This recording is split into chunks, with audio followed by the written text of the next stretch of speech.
So here is our bathroom where I'm going to be installing these floating shelves. This probably goes without saying, but first measure your space so that you'll know how deep and how long your shelves need to be. Okay, so these are the brackets that I'm going to be using for these floating shelves. I got these on Amazon. I'll link them in the description.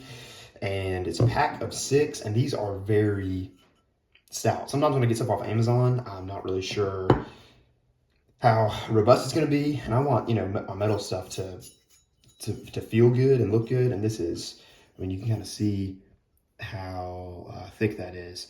So really excited about these, and it also came with all of the hardware to hang these on the wall. So I'll link these in the description. Okay, so we are over here at the workshop. I have all my materials laid out right here. This is some kiln dried oak. I get this from a place called Kimes. It's in Charm, Ohio. I'll leave a link in the description. But what you can get, they have a really good deal. I go there and get it. I don't know what shipping is, but you can get 100 board feet of all hardwood cutoffs. That's great for small projects, and it's like 90 or 100 bucks. Crazy good deal. It's you know, assorted hardwoods. There's different dimensions, but everything is kiln dried and plain. So this, I just pulled this off the pile, and yeah, that's what we're gonna use. I have the hardware with me.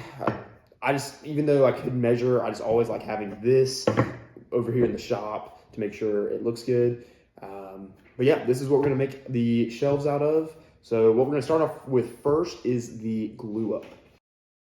I'm gonna use Titebond 3 for this project. Probably could use Titebond 2, but just since this will be right next to the shower, it's gonna, you know, these shelves are gonna experience humidity. I just like Titebond 3. It's the waterproof glue. So like whenever you make a cutting board, you definitely wanna use Titebond 3 because it's gonna get washed. But with the Titebond glues, there's 1, 2, and 3.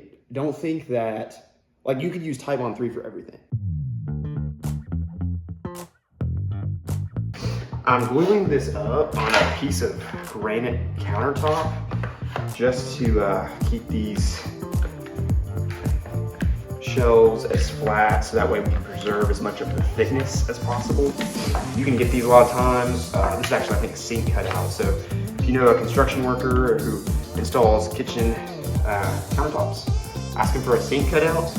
Usually they get thrown away, and it's a great addition to your shop.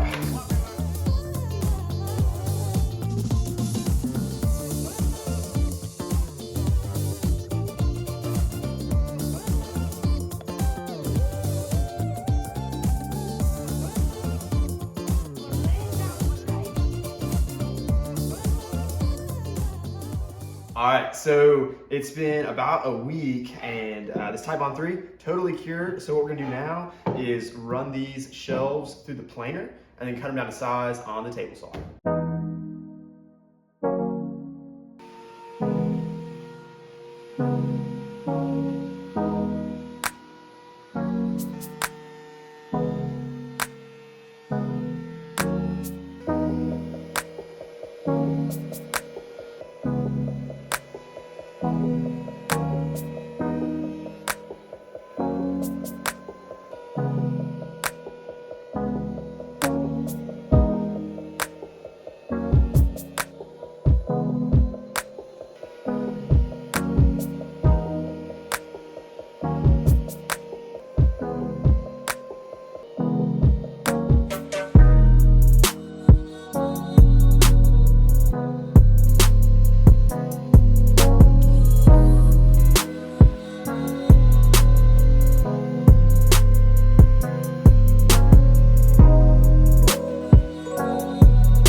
All right, so we've got both of these shelves planed down. Something that you want to make sure you check if you're making more than one floating shelf is that the thickness of these two pieces is the same.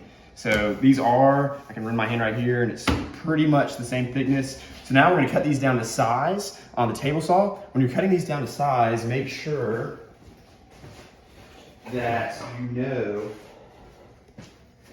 how deep you want to cut them.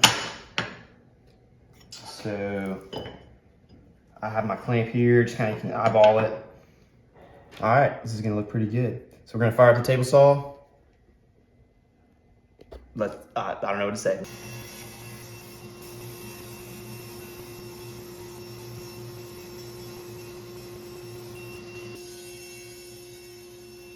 All right, so a quick shop safety tip. You never wanna use your fence and your miter gauge at the same time. So a little trick that I'm using here, I wanna cut this to 20 inches long. So I've got my fence set to 21 inches and I'm using a 1-2-3 block. Great purchase on Amazon, I'll link this in the description, right here, so that when I go forward with my miter gauge, this is not touching the fence. This will prevent the board from kicking back and smacking me in the face.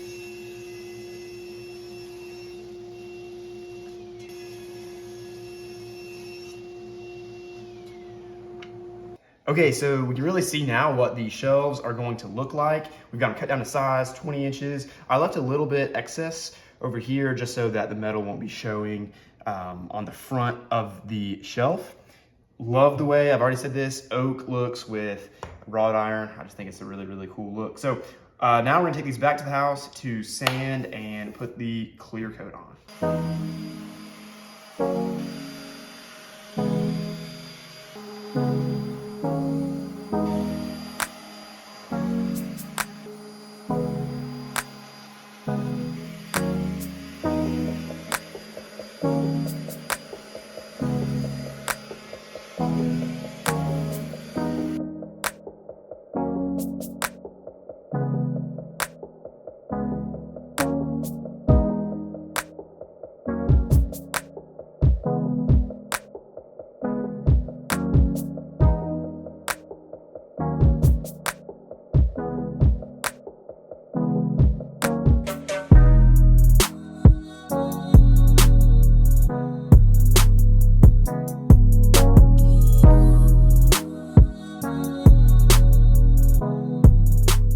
All right, so we are going to be installing the shelves right here. The previous owners of this house had something installed here, so there's already a couple of drywall anchors. So we'll either have to work around these or maybe even use them, but we're gonna go ahead and start installing these shelves. Right here, I'm using a level with a magnetic bottom so that I can stick right here on the bracket and I can work on my holes. Okay, so I'm using these drywall anchors that have the point. It's the one that has the really sharp point, and you can just use your drill to drive it straight into the drywall without pre-drilling. Make sure not to over tighten these anchors. And also you don't want to be too quick. Remember, this is not an impact driver, this is a drywall anchor and it's plastic. So once you have the anchor started, go pretty slow until the top of the anchor is flush with the sheetrock. So here is what my anchors look like.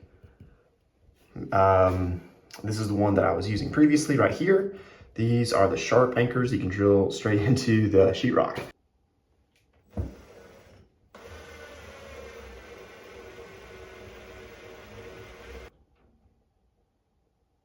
Okay, so all of our brackets are mounted, so now it's time to bring the shelves in and install those.